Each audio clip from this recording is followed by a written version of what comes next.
What is up, cartoon fans? Simon here. Welcome to HannaTalk, and today I'm here with a very special guest. Now, he is an actor who's best known to fans of the all-new Let's Make a Deal as the announcer from 1984 to 1985, but he's also best known to cartoon fans from shows such as G.I. Joe as Dr. Mindbender, Two Stupid Dogs. Right. G.I. Joe as Mindbender, Two Stupid Dogs as Mr. Hollywood, the Berenstain Bears as Papa Bear, Ducktales, Gummy Bears, Metal Gear Solid, and many more. Please welcome Brian Cummings. Ah, you all right, all right. Yeah, good to be here. Pleasure to be here, actually. That's absolutely fantastic. How are you, Brian? Yeah, not bad. We're kind of sequestered here, so it's just me and the dog and my family, and most of us hate each other now. But it's the way things go when things are crazy. It's actually great. I spend more time in the studio. I've got a project I'm working on that I think I contracted Bob Marley syndrome because I finished a CD based on the FanCon experience last year, and I just changed 3 cuts. Okay. Fantastic. Go, right? Yeah, that's absolutely fantastic right there. That's absolutely wonderful in that. And onto and that's really fantastic that you've been keeping up on the acting side of things, especially during what's happening with this very difficult time at the moment. And that's really wonderful to hear. And onto starting at the beginning of your like where it all began for you. Yes. How did you get started in acting? Well, very strange. I grew up in a very small town in Middle America, and as a kid, my dad was very ill, and so we were very poor, and I was totally obsessed with what I saw on the tube. We didn't have a tube, so I would go to my friend's house, and typically what kids all watched were cartoons. So I was fascinated by cartoon work. I loved animation. My idol as a kid was Dawes Butler, who played legendary characters like Huckleberry Hound and Yogi Bear and all sorts of wonderful characters. And Don Messick and Dawes were the first 2 voices for television animation. They were the guys who started the whole genre. And so and then later I had the good fortune to meet the man. But as a kid, I idolized him, and I would, do my own versions of those shows, my own impressions for the neighbor ladies who would go, "Oh, come on over here and do your voices, kid." So, it was just one of those kinds of things where there wasn't a lot going on, and where I was, and I was fascinated by media since there wasn't anything going on locally. So I just kind of fixated on it. Then in high school, in my local market, I did some acting in plays in school, but the local radio station advertised for a college kid. And though I was still in high school, my dad said, "You do that stuff at home in the mirror, go try out." And I think I got hired not necessarily because I was the right guy, but because someone thought, if this kid's still in high school, we may not have to hire a part-time kid for 6 years instead of every 4. Hire him.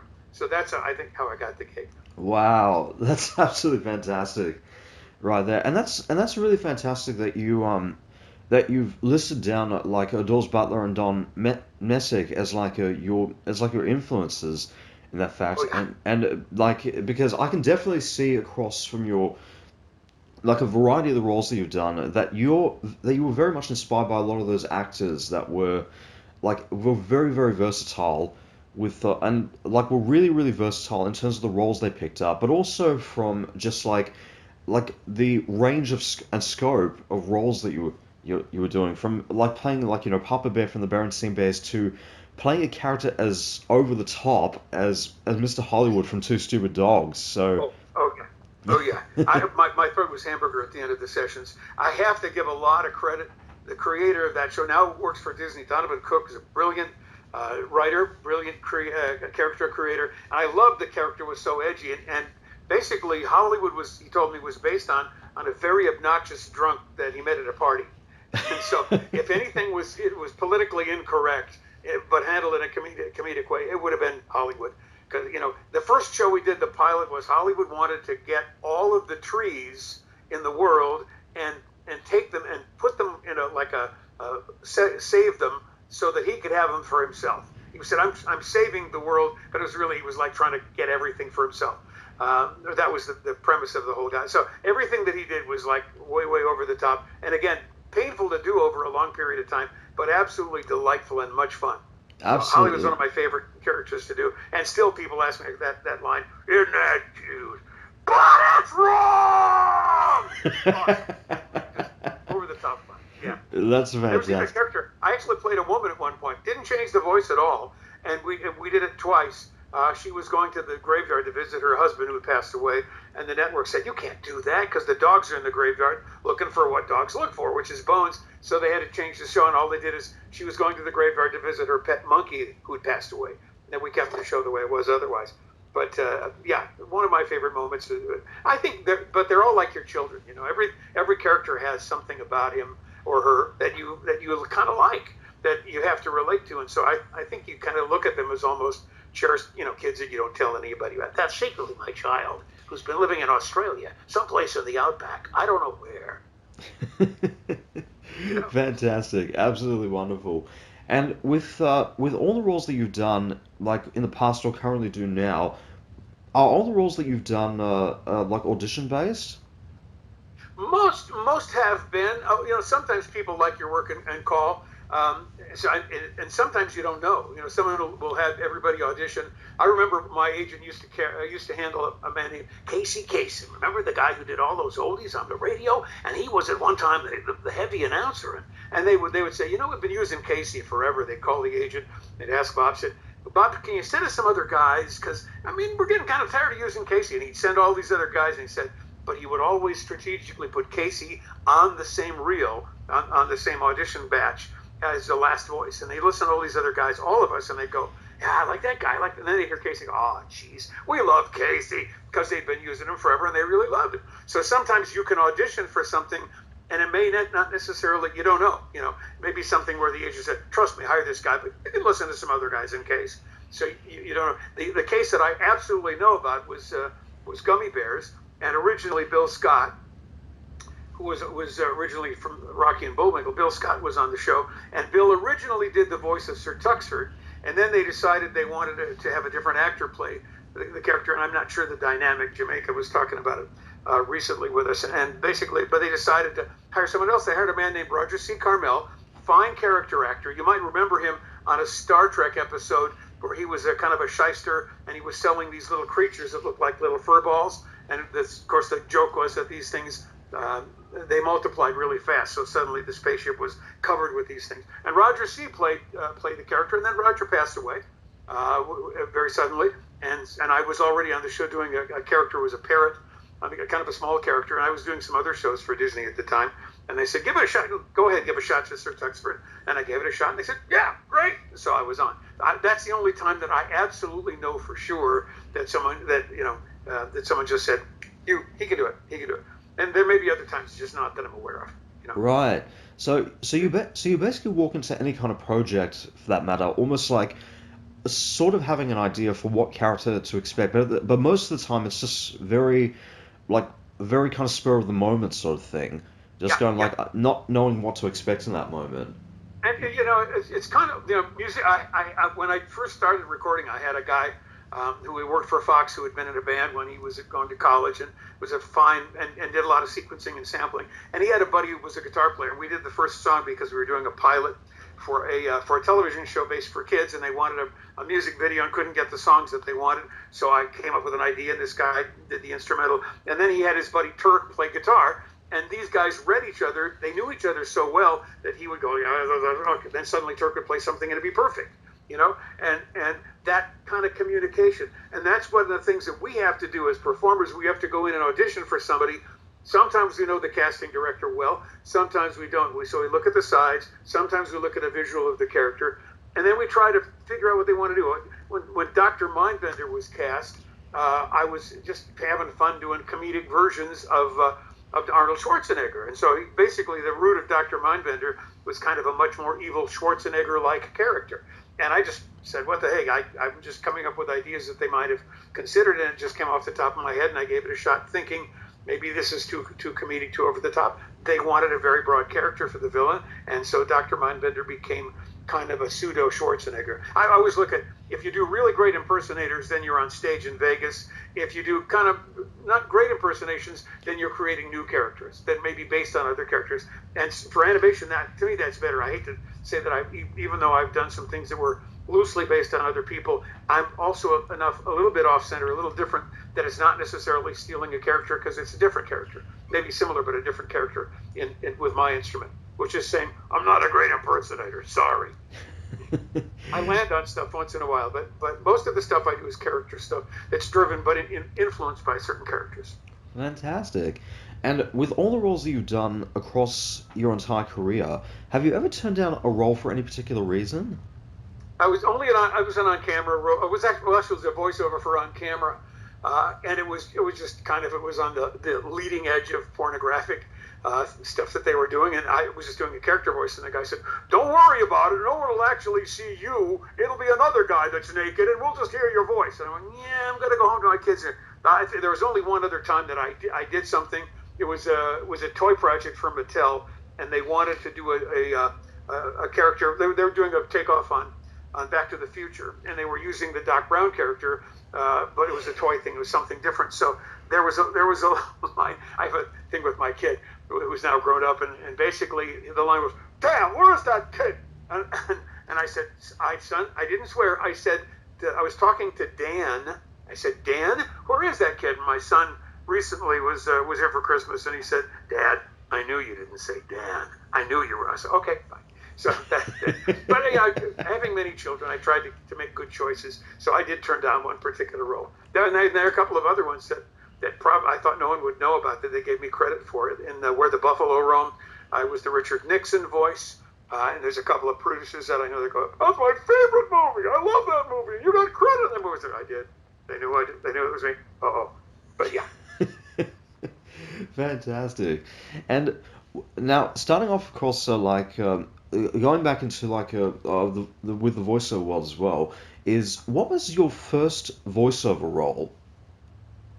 First voice, that's kind of muddy in the past, and also because I worked in radio. My first voiceover roles were things that I did in local markets. First major voiceover role in Los Angeles, let me think. It was probably a guest starring role on a small part on a Hanna-Barbera show called Janna of the Jungle, and it was a native, character voice and stuff. So, but one of the things I love about animation, I was on the show. B.J. Ward was on the show, as a brilliant actress. Michael Bell was on the show, and Michael, as we were walking out of Hanna-Barbera, said, "Hey kid, let me give you some advice. This is animation stuff, and you're used to doing voiceover for radio, so understand when you were talking across the lake, you got to project because you're across the lake. When you're talking close up, you can talk much quieter because you're close up. So have some idea of what you think is going on visually. It'll make it a whole lot easier." And I was like, wow. This guy gave me secrets and stuff that he shared with me so they could make my work better. I thought that was very cool. And I love that about the voiceover community. Generally, most everybody is very supportive of everybody else. And that's kind of special. Sometimes in parts of show business, it ain't that way, but it is in voiceover. Fantastic. That's absolutely wonderful right there.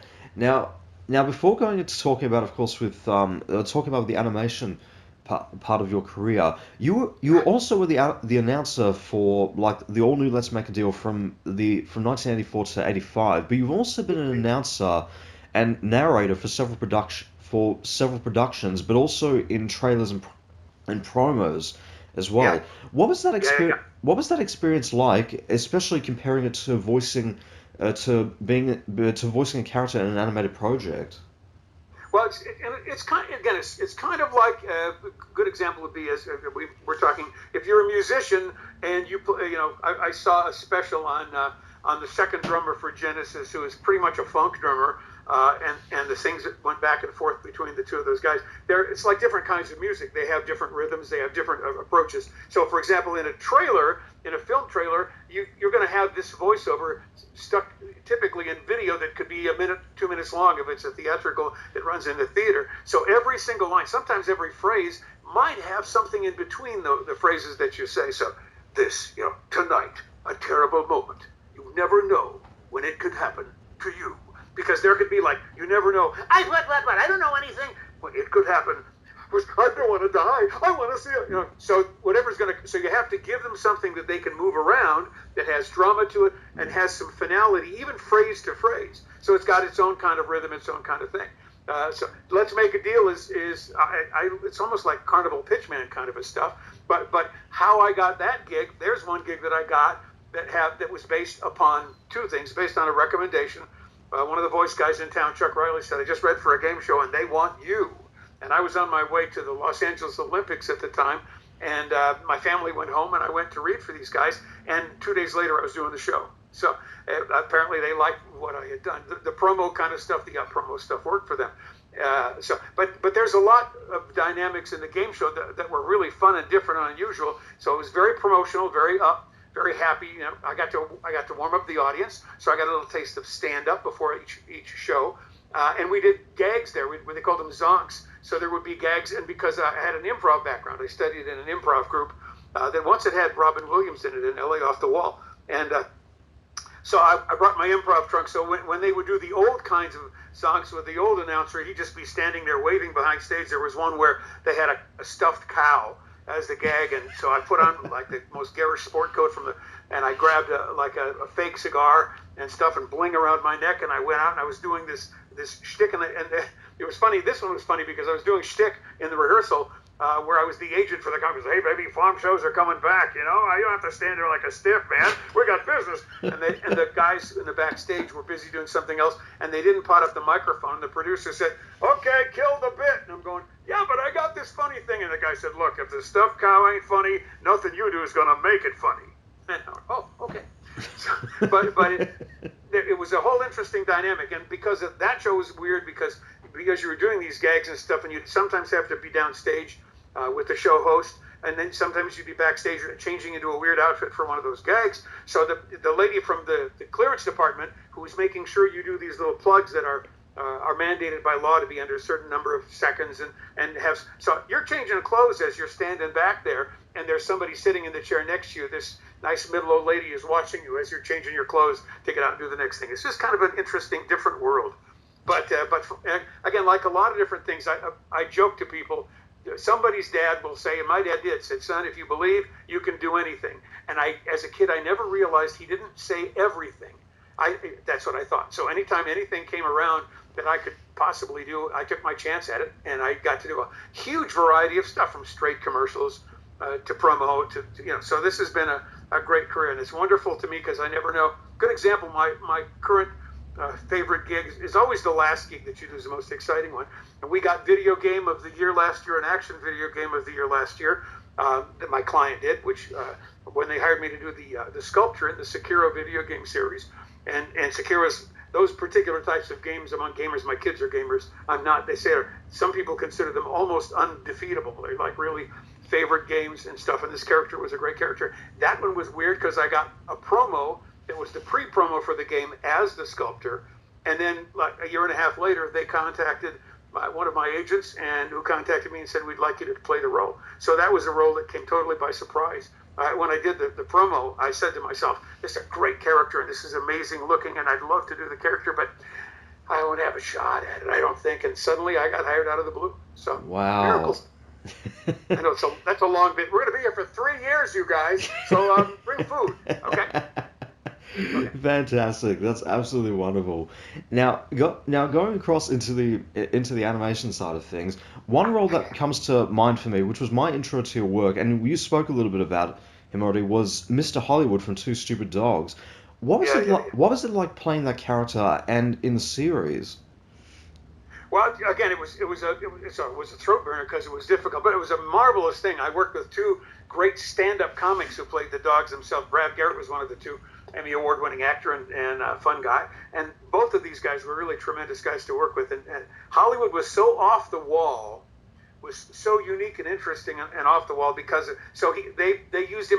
It's kind of like the old MGM cartoon thing that they would create stock characters and then put them in different roles. So I was a security guard in a department store one time. Again, I was a woman for the Halloween show at another time. I was always the same guy, but I was playing these different characters in different scenarios. I was kind of a Tarzan-esque super crazy hero stuff. So it was always a surprise. When you showed up, it was like you never knew it was going to happen. And so it was tremendous. And one guy was really frenetic, and the Garrett character was like really laid back and didn't do anything. So they were just very classic, defined characters in great roles. So it was always a party to do that. It was one of my faves. Yeah.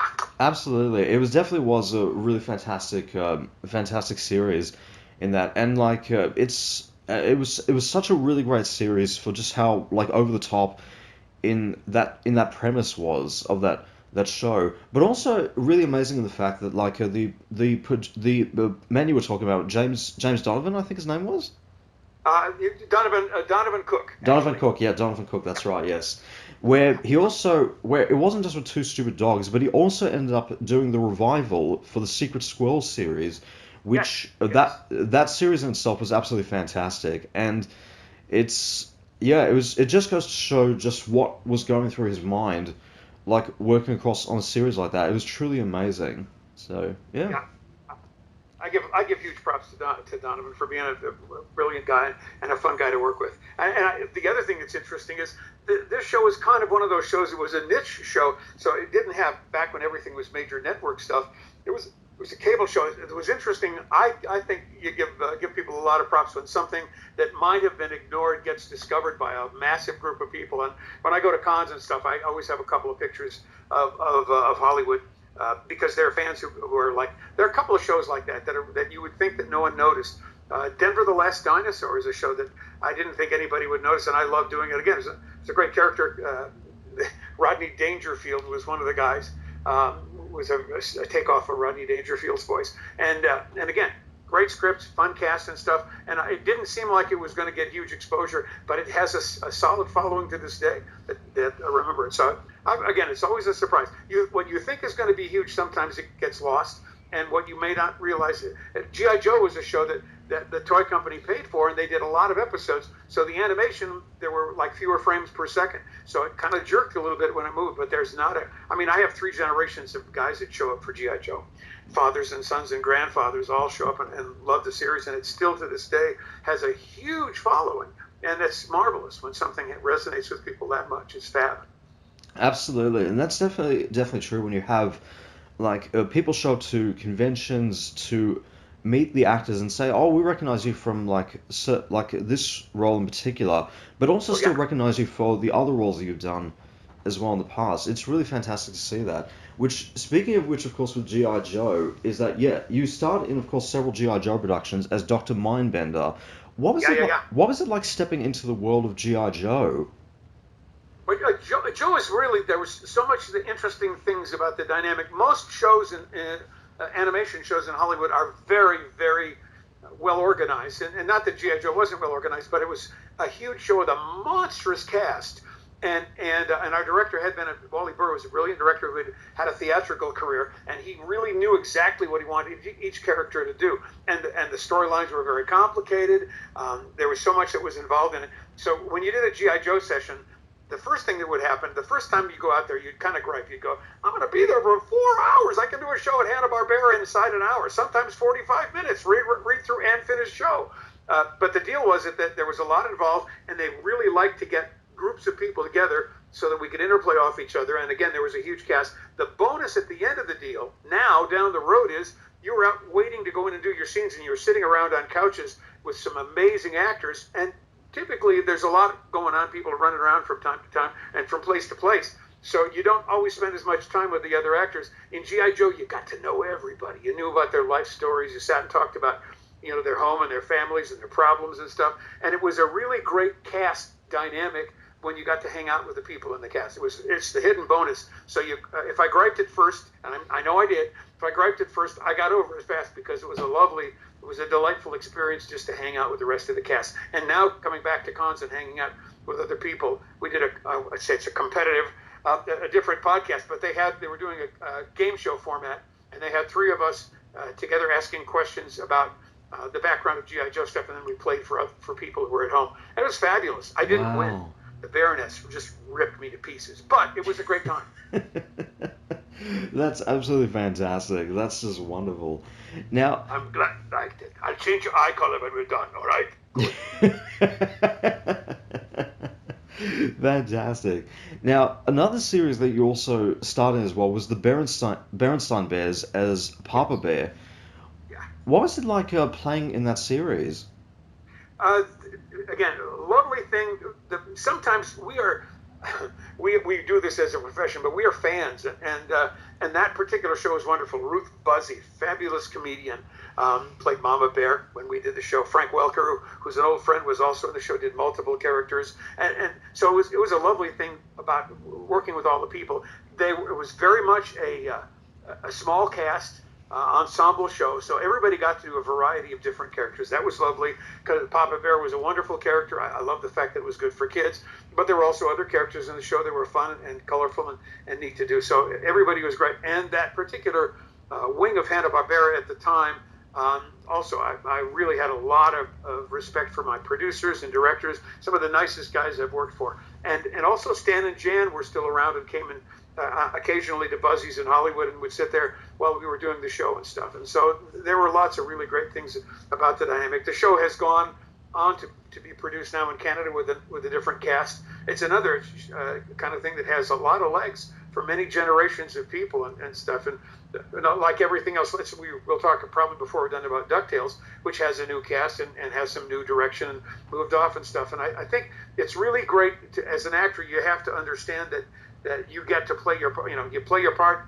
for as long as you play your part, but sometimes things move on, and you got to be really grateful for having part of that opportunity to be part of the project while you do, and to make the most of it and put the most involved. It is, but it's still a statement that says a whole lot. It's kind of like, if you had a chance to play James Bond, along with 3 million other people I think the population of Burbank was really up for different James Bond films. But the seriousness of the deal is that there's a slight difference in rhythm and dynamic and stuff that happens when, even if everything stays absolutely the same, but people who are creative have a way of making things evolve and go on and stuff. So that just happens. Hopefully, I don't want to see The Hobbit on ice. I don't, for some reason, it just doesn't hit me. But Fantastic. That's absolutely wonderful, and that's definitely true. You're tripping over your feet again. Stop it. Okay, never mind. It's Hobbits and the big feet. It's hard to get the skates on him anyway. All right. Well, well, that's fantastic, and it's really interesting how you spoke a little bit about, like, obviously when you see several projects that you've worked on, like, obviously go off like either get rebooted or revived in some way, but they end up having a brand new cast in the fact. And like you said, as you said yourself before, like, to be appreciative in the fact that you had the chance to be part of this amazing series that has got such an incredible legacy behind it, which is wonderful. Now, speaking about, of course, with DuckTales, you also played across in several Disney projects, from TV shows right down to video games, such as, of course, DuckTales as Doofus Drake and Bugle Beagle, Gummy Bears as Sir Tuxford, but also Monsters, Inc. and The Emperor's New Groove in the video game part of it as Sully and Parcher. What was it like being in the world of Disney? Disney's magical. Again, those are some of my favorite people. We spent a long time in a lot of different areas. I could go on 3 hours for the things that different people from Disney had me do that were mostly interesting and delightful, sometimes very challenging.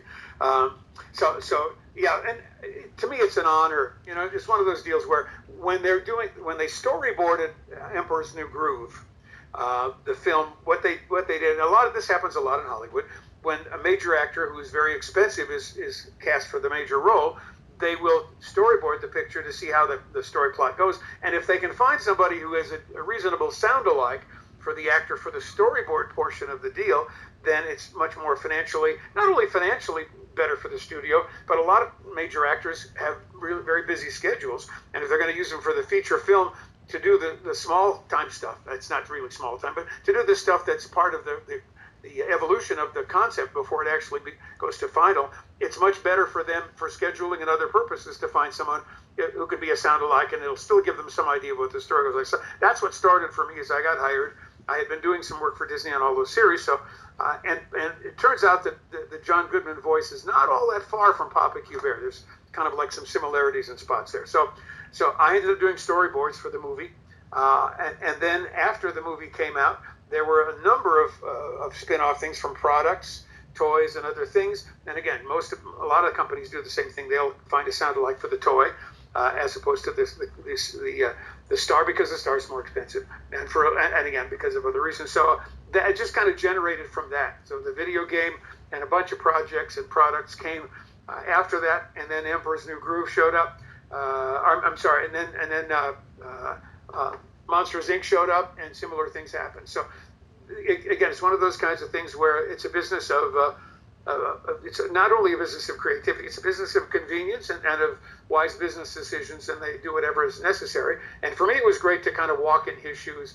You asked, I noticed on the sheet, questions you might consider asking me. I have not ever met John, but I'm a fan.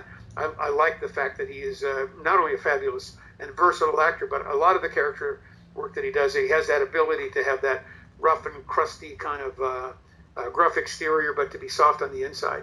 And I find that really great in animation, to find a character that has those dimensions and stuff. So he was really a pleasure to do. And I didn't feel that it was one of those things that I would not want to try to take away John's stardom and his image, because what he is unique and special. So what I'm doing is I'm just filling in spots where that needs to happen. And there have been occasional, a lot of times there are actors when sometimes, like the character Sir Tuxford, someone passes away or someone's not available and something has to be released. There are all sorts of my friends who've been in different projects where they've had to add little pieces and parts of other things. Maybe a lead actor doesn't sing, but is a great character actor. There are people who will sometimes step in and do that stuff. And we've all been involved in those things from time to time. Again, no disrespect to the main talent who create the iconic characters. They are unique, and what we do is in honor and salute to them, and we wouldn't try to steal their thunder, ever. Absolutely, and I think that's definitely fantastic. And it actually reminded me of this interview that I did a while back with David Kay, who really recently had done, of course, Young Justice Season 3 as Vandal Savage on the series, taking up after Miguel Freya, who had passed away from cancer, who was, of course, the voice for that character. And he spoke quite a fair bit about like how nerve-wracking it was for him to have to take up a huge role as that, especially being able to live up to Miguel's performance of the character, but also with a lot of other characters where you're taking up after another actor in the role. Is like, how am I going to be able to live up to the other actor at that point?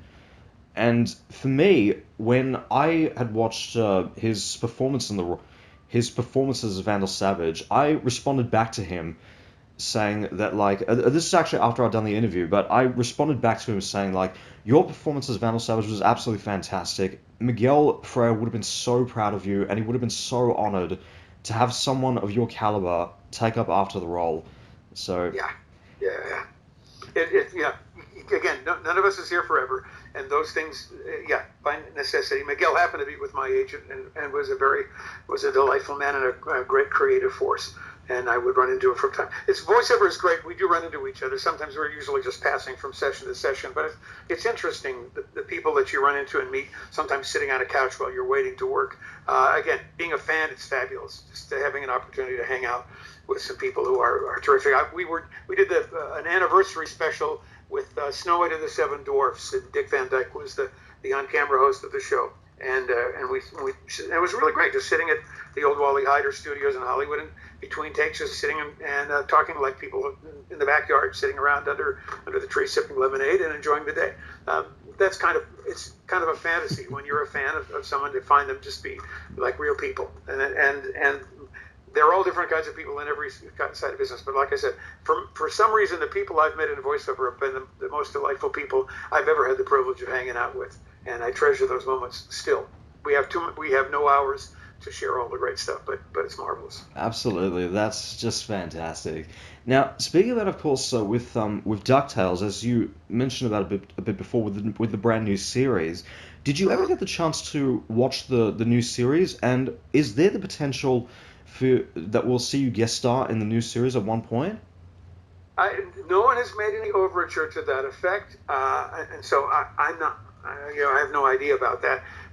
They have taken some very interesting and new directions to the show. Again, same thing. If you're going to compare the original Sean Connery to Roger Moore, who played something very close to the Saint as James Bond, very different approaches, but still valid for the genre. So this is where they've taken it, and if I would be honored to be part of a cast doing anything. Because we always are, but it's got its own life. And a great thing about animation for people who do animation is your audience rotates every 5 to 10 years. the people who are interested grow up and may have some nostalgia for the cartoons, but the audience changes, and so I get that they want to be relevant and do things that are appropriate for today. On the other hand, in looking at those shows, I'm going to do a panel for some people regarding one of those shows in the next. I think Wuzzles. We're going to do something about Wuzzles, and there are not a lot of Wuzzles people around still, but again, a marvelous show with great chemistry and stuff. The Ducktales had phenomenal chemistry, had phenomenal direction. It was great to play one of the Beagle Boys. It was a comedic thing, and maybe they did something different. But I remember one of the episodes we were pirates, but they wanted the pirates to sing as a barbershop quartet. And of course, there were only 3 Beagle Boys, so we couldn't really be a barbershop quartet. And they had lyrics, but nobody wrote music. So we kind of sat there and warbled and faked something and stuff. They probably found really good singers to do it afterwards. I thought it was very weird that they wouldn't have some other direction. They probably just figured these bozos can't handle it. We'll just dub something in later. But again, it's great to have a challenge and try to give it a shot and see what happens. We just did some panel stuff about the Gummi Bears. And one of the marvelous things about the Gummi Bears is, first of all, there are a few of them around still. But the marvelous thing about Gummi Bears is there were major superstars of animation in that cast, and yet what made that cast great was more than just the fact that they had these great stars, but that it was a true ensemble cast. And the strength of the show was not that one person was that everybody was a lead guitar player, but that the whole band essentially worked so well in concert with each other, and it made it marvelous to do even a small part of the show to see what happened and to see how that magic happened. And those are things that we try to reach for. Sometimes we don't get them, and most of the time we try, though. Fantastic. And that's absolutely wonderful that you see it in that kind of way as well. And obviously making the comparisons to, with music, for example, for myself as a musician, I definitely understand, like where you're getting across from that, because I'm in that world like so many times, and that's a really good analogy that you see it like in the same way like with voice acting, and also we're doing voice work to being a musician in a group for that example, especially if you're having to work with other actors in that sort of context as well, depending on what the project is as well, which is fantastic. So this is kind of a strange aside, but I don't live in LA anymore. I now live in the middle of the country in the Rocky Mountains, and Denver has a really fabulous con. We did, I think, 130,000 people last time. This year it's postponed till fall, but on one occasion, the man who was in charge of scheduling me was ill at the last minute, and I had a panel of voiceover actors. I had no idea who was on the panel until I walked on stage, and it turned out 2 of the 3 guys were friends. But in a typical recording session, if you're going to animate after the fact, one thing you can be as very tight as you possibly can with the voiceover so that it sounds like you're talking together, but you absolutely cannot step on each other's lines because they may have to edit something out or move a line around. So you always have to make sure that you don't step on the other actor in the actual session. Put those same people on stage and suddenly you have an audience and these guys are going, I'm hilarious, and I'm going to talk as much as I want. And they're all over each other and ad-libbing and they're crazy, and it's like, I look at them and I go, oh my God, it's World War III and it's all in voices. But it was marvelous because you can see the frustration of very creative people who then suddenly are turned loose and pandemonium ensued. Hilarious and wonderful pandemonium, I must admit, but different than a session. Absolutely, that's just crazy, and that's absolutely fantastic. Now, you obviously also mentioned a little bit about working on several video game projects, which the biggest one that comes to mind for me was you played in the Metal Gear Solid series as Sokolov, but you also played across in various other video game projects as well. What was it like stepping into the world of Metal Gear and into the world of video games? Metal Gear is a marvelous thing. Well, first of all, you were talking about auditioning for something. When I went into audition, they wanted a British character and they wanted a Russian character. And so I read for both voices, and for the British character, I wanted to go into the John Hurt kind of a voice, a little bit slimy, This is not just kind of like he could smile, but there's something crazy going on. So I did that, and then for the Russian, I did a more hard-edged kind of thing like that. They cast me for Sokolov, and they did the soft John Hurt voice with a slight Russian accent, kind of a cross between the Brit and the Russian.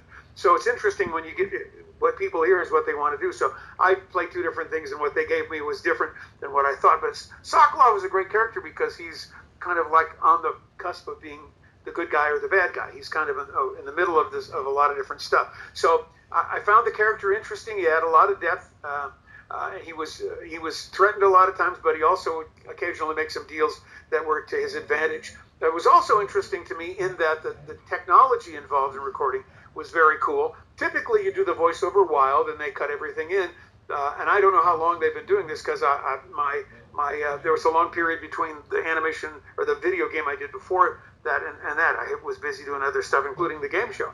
And so when we recorded Sokolov, the game had already been created, and they had a computer program where they were literally going to redraw the lip movement, the lip flap, as they say, of the characters after the fact, even though the game was done.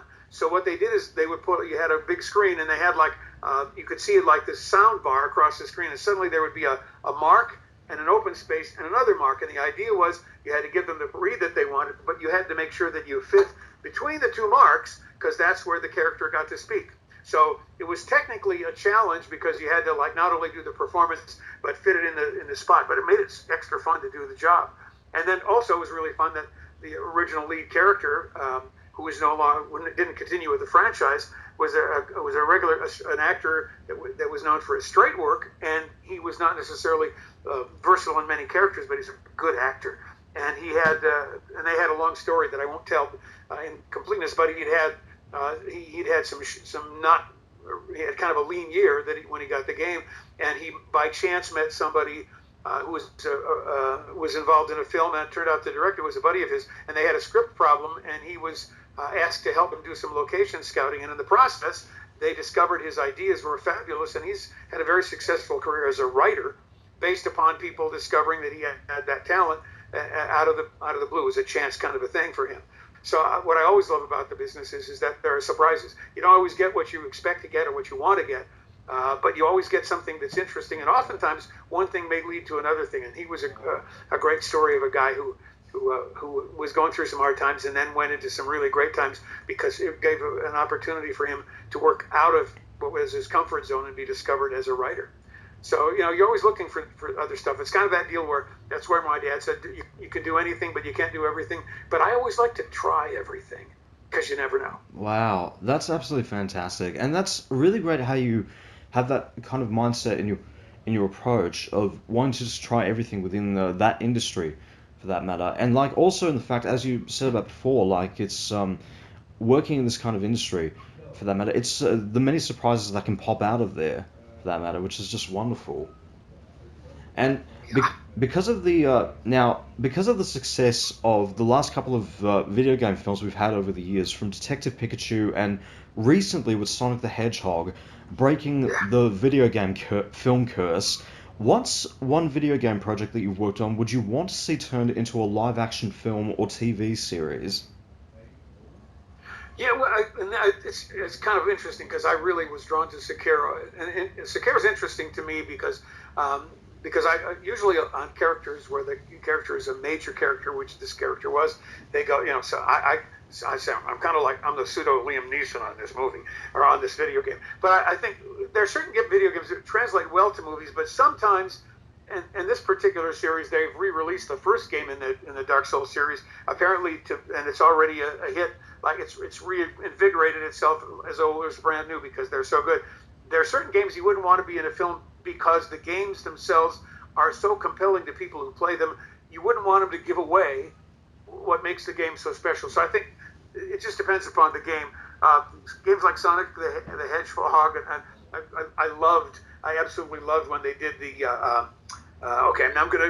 they did the Mario Brothers films and stuff. Crazy, over the top, fun stuff. And some of them are wonderful, and I love them. But I wouldn't want them to take away from what the franchise is and what works so well for it in other areas. So I think it just depends. It just depends. And then I've done games that were so brutal. I was in one movie where I was a zombie character and an evil killer and stuff. And a lot of the game I spent being sawed by chainsaws and stuff. And there was a lot of moaning and groaning and stuff. And then one of the early games, Die by the Sword, is a very old game. So he had limited things that he could say, but I still remember the lines: "Eat steel, taste steel, beast." And then the line would show up over and over and over again. But those are fun. Those are fun. Die by the Sword you can make a movie because the game was like, back then it was considered fun, but now the game is like so old and stilted that no one would play it. So yeah, go make a version of Die by the Sword, somebody. It'd be fun. Fantastic. That's absolutely wonderful. Now, here's a bit of a question that's a little bit out there in that way. But did you and Jim Cummings ever joke about the fact that you both have the same last name? It's funny. Obviously, someplace there's a Cummings on the woodpile back there. But so yeah, he's from Cleveland and I'm from South Dakota. And it's interesting because people would get on Wikipedia and would say, "You're both brothers and you're both from Cleveland," and they try to. It's like, no, we're not. We had the same agent for years, and we're good friends. And obviously, at some point, we're second cousins. We just don't know from where. But he's a great guy, brilliant guy, an amazing musician, an amazing voiceover talent. And I had the privilege of working with him. There are certain people. My agent in L.A. Jim was a client. He's now moved to a different agency, as sometimes happens. But there are certain guys. Working with Jim is great because you always do better than you thought you were going to do. He brings up the performance of other guys, partly because he's so good. He challenges you.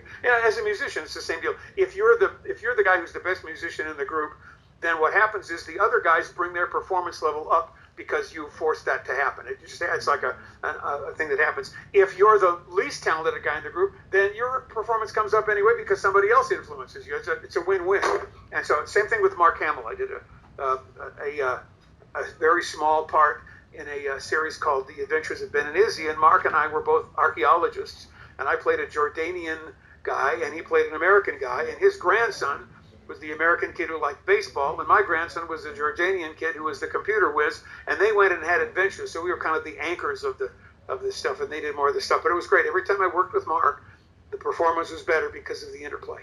Dawes Butler told me years ago, when he first moved to Los Angeles, he did a radio show, and the star of the radio show was a doctor, and he was playing a kid in a hospital bed. He had a 5-minute monologue on live radio into the commercial, and all the other actors that did radio back at the time would do their parts and then go sit in the chair and wait till they were back up. This guy, who was a legendary actor, Jeff Chandler was his name, and Jeff Chandler stayed on microphone, didn't have a line, just watched Dawes, and Dawes looked at him and he gave him eye contact and fed the character's attitude back and forth. When I teach people voiceover, I always remind people that there is never such a thing in any acting situation. There is no monologue. You're always speaking to someone. They may not be saying lines back to you, but it's not a monologue because there's interaction between two characters, whether spoken or unspoken. And we always need to remember that we're talking to somebody under certain circumstances, and those things play a part in what we say. Otherwise, it becomes a very stilted soliloquy, and that's not what we're looking for. We're looking for communication. As one of your questions that I breezed through is who inspired me, and Dawes inspired me. He was my mentor, but a number of other people have as well. And the weirdest one was when I first moved to LA, there was an afternoon movie, and Susan Hayward, who would not be my archetype, just doesn't look good in facial hair. Susan Hayward was delivering a line or two to the camera, and I've seen actors deliver lines to the camera where you feel like they're looking at you. And I swear to this day that I looked at her, and she was not just looking at me, but she was looking at the character she was talking to, and she wanted to burrow down inside their head. And it got beyond my eyes to the inside of me, what she was doing, even though she was doing it to a character in the movie, because her communication was that good with that character in her own mind. Wow, that is absolutely amazing. That is fantastic. And speaking about, of course, but that's absolutely fantastic that about that experience. And as you mentioned about before, with getting inside of the character's head, for example, of like just being, and of course with as speaking about before with voiceover, is being able to convey that performance as like you're talking to somebody, even though they're not saying lines back to you in that fact, which is just fantastic. And speaking about, of course, with revivals and reboots, if you wanted to do a revival or reboot of one show you've worked on that you wanted to star in yourself, what would you want that show to be? Oh my God! Again, it's so hard because it's like children. I love them all in different ways. So I felt that when we did Wuzzles, didn't last as long as it could have. I know that networks are really trying to get ratings, and sometimes they'll put one show against another show so that they can try to own the time slot. In that particular show, they had a Disney show on one network, on opposite another Disney show on the other network, and so one of them had to live and one of them couldn't. And unfortunately, Wuzzles did not last. And I thought Wuzzles was wonderfully creative. to be able to recreate it would be hard. Stan Freberg was an amazing narrator, was a legend in his own right, and the character actors in the thing were fabulous as well. But it was a very clever show. So I would love it if someone actually decided that they would, and probably they would do the same thing as with Ducktales. They're like, okay, we'll do that, but we'll do it differently because that's the way people do things. So whether or not I'd have a chance to be involved with it, that would be up in the air. But regardless of whether I was involved, it would be a really wonderful thing to bring back and plumb the depths of where Wuzzles could go. It had some, again, I think commercials may ruin us for modern comedy because commercials all use puns, because you can do a humorous line very quickly by using puns where you don't have to develop anything. And the one thing Wuzzles was very definitely all about puns, because they were all about weird mating rituals. So my lead character was Bumblelion, obviously half bumblebee and half lion. How they could do that medically, I don't know. I don't want to know. I was also a villain. I was Flizzard, half fly and half lizard. Al Oppenheimer is still around. He was Skeletor originally, and Alan was the villain Croc, and also a character named Rhinoki. But I don't know if anybody else wait a minute, Butterbear, the lady who played Butterbear, marvelous lady who was also a producer. So there are maybe 3 of us left around from the original cast anyway, so you would have to do some recasting. But still, I liked Wuzzles a lot. Fantastic. And if you wanted to do a spin-off series of any show you've worked on, what show would that be, and what would you want the spin-off to focus on? Oh dear. It would be that's an impossible in the pantheon, in the outer galaxy of stuff. I don't know. I would probably find something bizarre, like maybe an Orson card book, and do something that's way out there into the middle of the ozone. That's something bizarre and different. There's so much going on right now, so much creatively that's going on right now that it's very hard to find anything that's bizarre and different, because so much has been plumbed. But there's certain things that people have done that have been spin-offs of other stuff that maybe they couldn't buy. So I go back and look through literature to see if I can find someone who would allow me to do something that nothing's coming off the top of my head. I'm so sorry. Maybe Edgar Rice Burroughs in the old Tarzan books did an episode, an episodic thing that was kind of like an add-on to the book. It's like this little thing, like in Marsupilami, where we did the little short show in the middle of it, or where Hollywood showed up. There were several different episodes. Secret Squirrel all showed up together. They were the adventures of the Brothers of the Spear.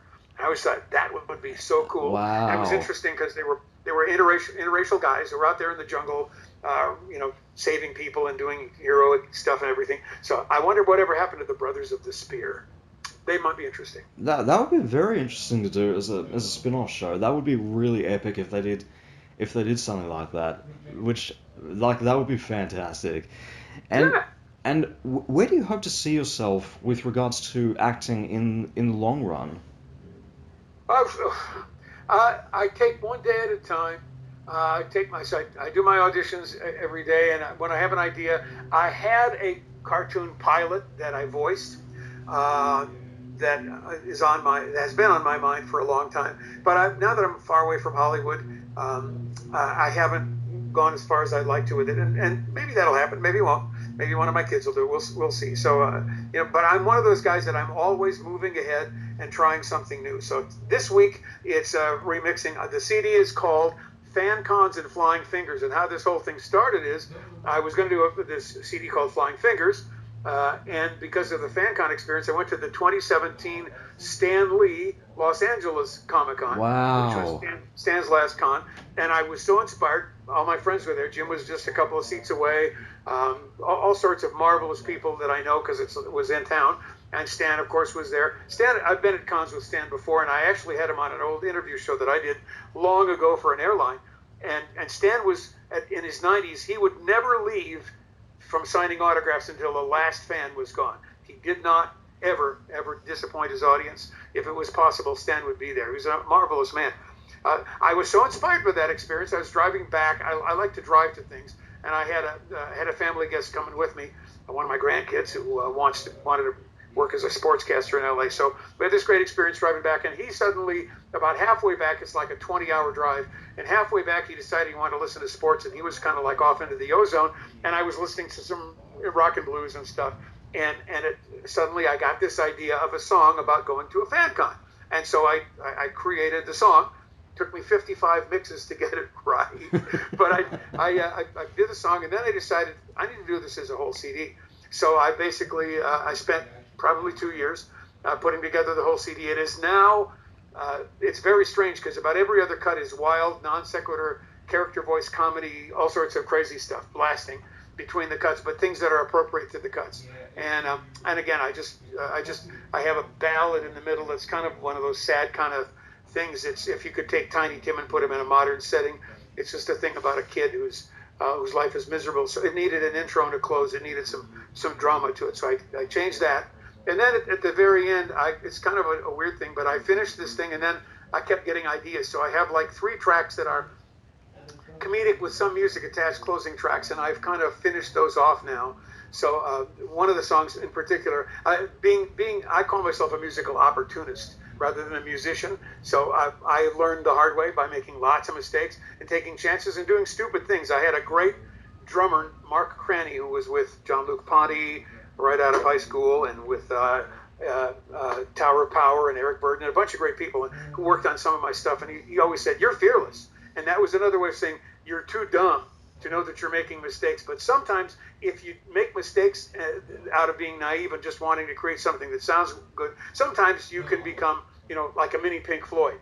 so you do different things that sometimes work or don't work. So this is filled with all. So the last track now, I put an instrumental version of a cut in the middle because the guitar work was so amazing. It's kind of a cut down, but it was an amazing thing to just add a little addendum for the groove of the instrumental track with comedy around it. And then I decided to reprise the FanCon song in a short version, and so I have a little 60-second version that kind of finishes off, because basically the vocals about having had the experience, went to the con, had a great time, and I had the memories of the thing, and then it closes out. So it's kind of one of those things that work in progress thing. It kind of happens. Wow. To me, that's kind of like a.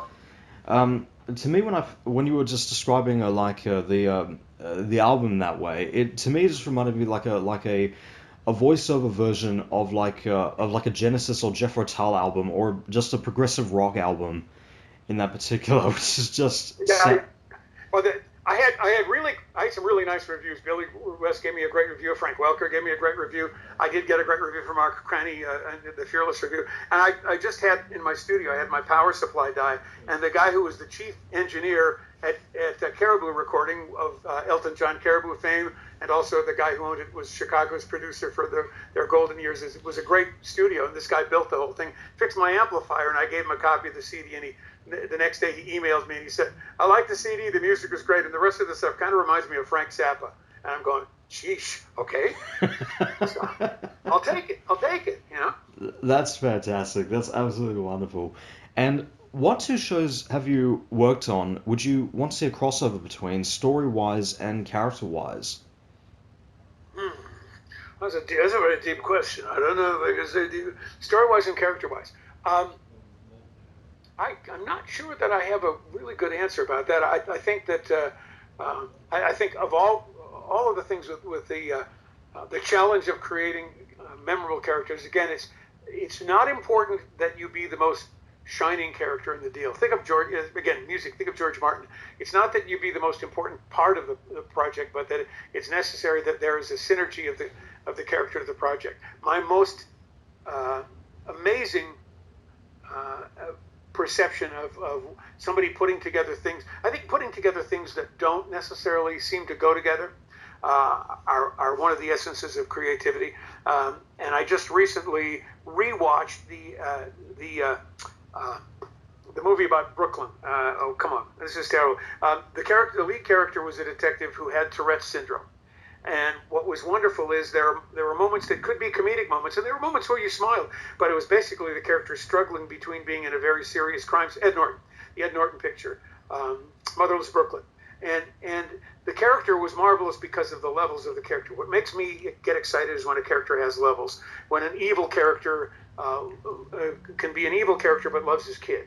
When a character can be a heroic character, but it's why Marvel is so popular, is that characters are more complex in the Marvel world. And when we did, Dr. Mindbender is pretty much evil Dr. Mindbender. I'd like to see Dr. Mindbender take his kids and watches kids in a school play and cry. Those are great things when you see those things. What made Sopranos very successful as well. Today, there's more and more of that. What I don't particularly care for as a parent of many kids and now grandkids is that I do not, and I have nothing wrong with people who try to be creative. I don't like cartoons that are put on television that are adult cartoons.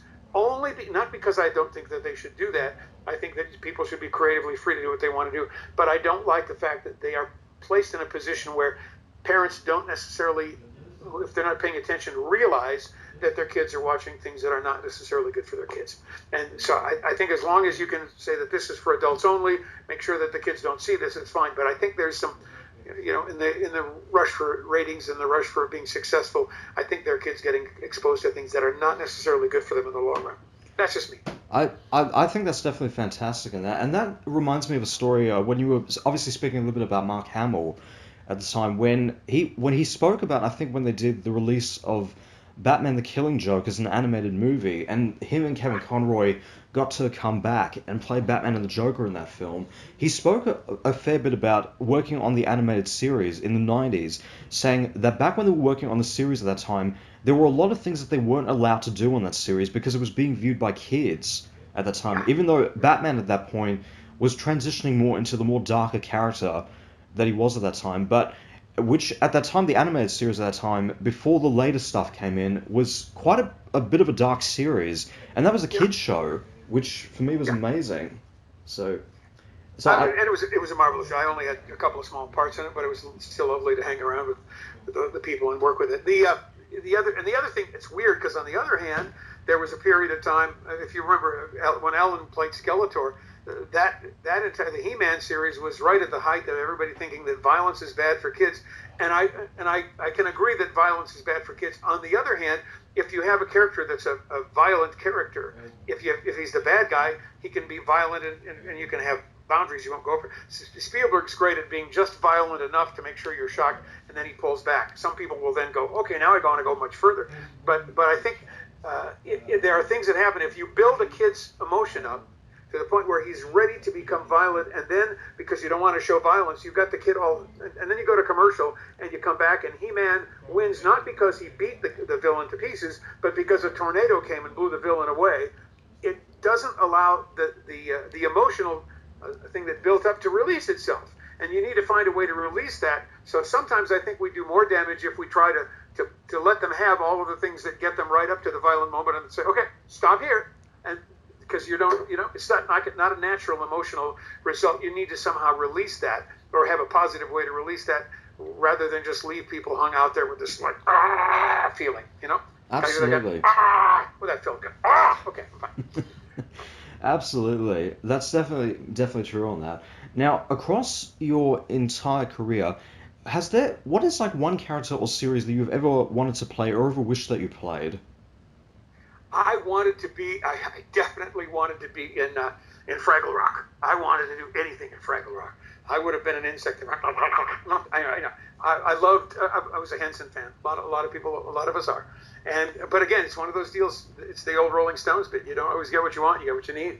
And so that frustration of having goals that you want to achieve and not achieving is wonderful because it drives you to continually work hard and drives you to continually try to be better.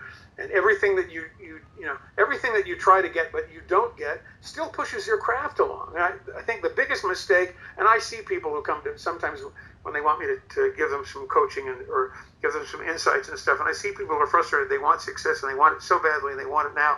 And some people will become successful right away, very early. Some people will spend most of their lives not being as successful as they want to be. And I think there was a great little studio by a composer and a producer in Beverly Hills, and he's a British guy, and he named his room The Doing. And I like to refer to that because the greatest thing about being in media and what we get to do is it's the doing.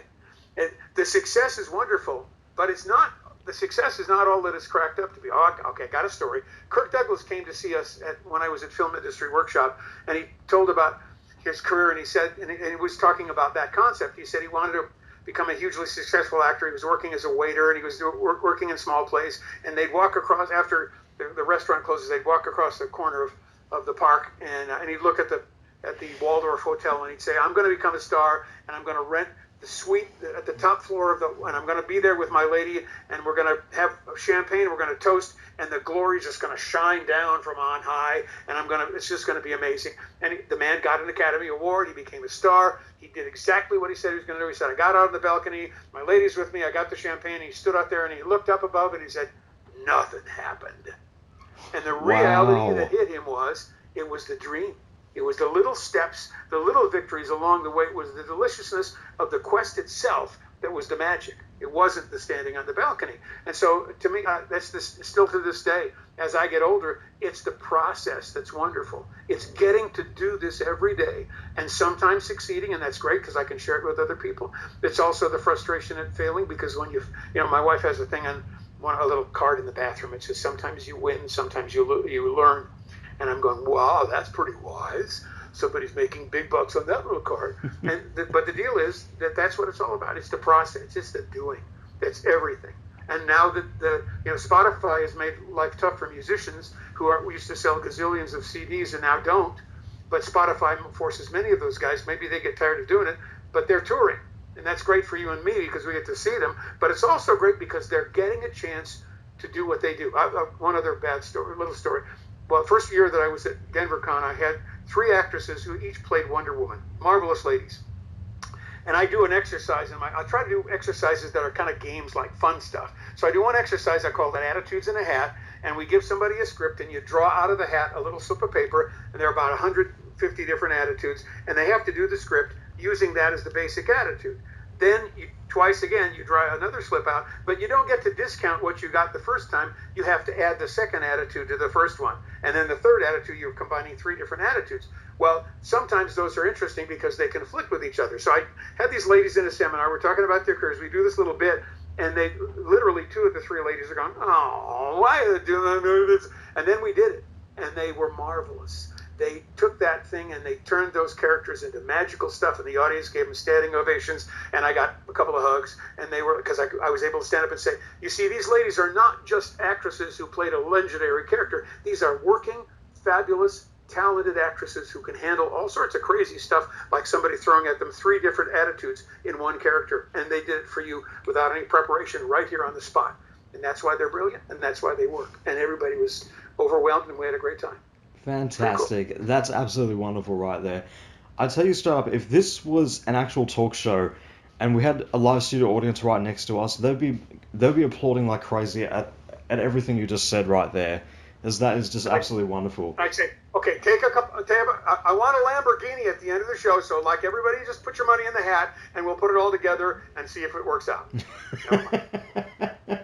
Fantastic. That's absolutely fantastic. And it's interesting that you talk about, of course, with the whole music side of things. I mean, because speaking for myself as a musician myself, is that like talking about like it's more about the little steps, the process, more than the actual end goal itself. I see it exactly in the same way as with as a musician, particularly as a drummer as well, where for me, with the process for myself, and especially as a freelance musician, is playing across from a whole variety of other projects, it's the little steps in playing with all those things that I felt like I'm getting the most success out of that one. So I definitely resonate with that, those quotes that you said, which I think was fantastic. Awesome, thank you. And cool. And what has been your view on where the voice acting industry and the animation industry stands within the entertainment industry? These things always change. For me, the hard reality is, and I've done guest roles from here, and I have a working studio, and it took great pains to put this together and be able to do that. And I've done some guest stuff, but the reality is, the business is where it is, and I'm not able to be there full time now because of a lot of things. And I love it here, and I loved it there, and it's good for me to be here, but I miss the opportunity to get out there every day and give it a shot. That's just the way that's going to be. So again, there are different phases for everybody to do different things. The business is always morphs and changes. The constant in creativity, the constant in all media is change. Everything changes. And so what worked yesterday, and that's good. If you did the same thing over and over and over again, you would be defeating the whole reason you get into media in the first place, which is the challenge, which is the excitement. So if it's getting too easy, if you're too cushy and you're doing the same thing over and over again, then you're probably, your comfort zone is taken over and you're not really getting the most that you can out of your biz. So I'm fine with the fact that it's always a challenge. Today, the hardest thing for people to do is great broad characters, and caricatures are fun to do.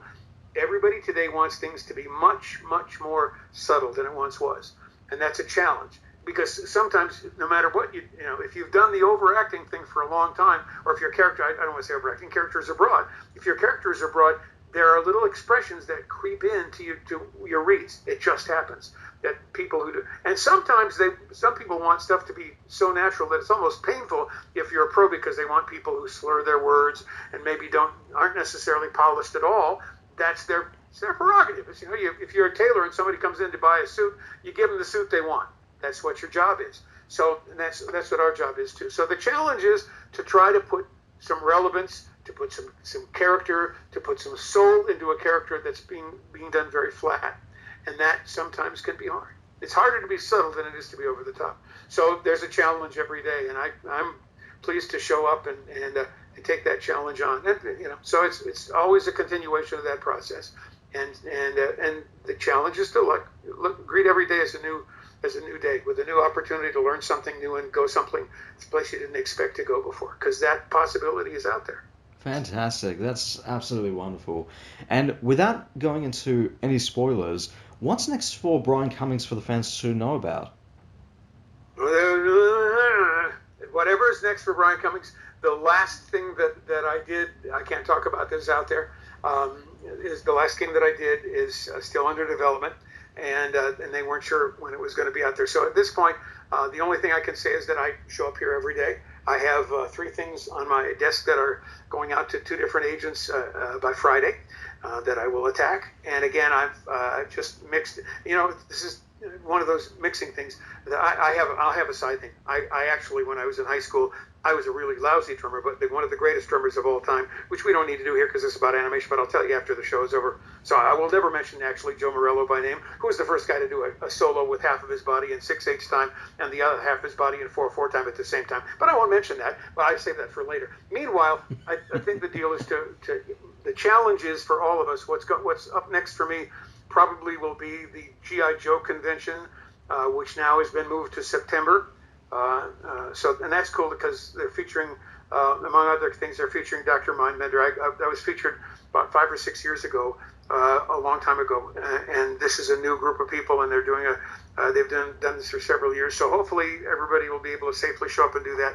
So I have some appearance stuff that's coming up, and I have this musical thing I'm about to release, and then I have one project that's kind of hanging out there, and a couple of things that are being pitched that I've been involved with.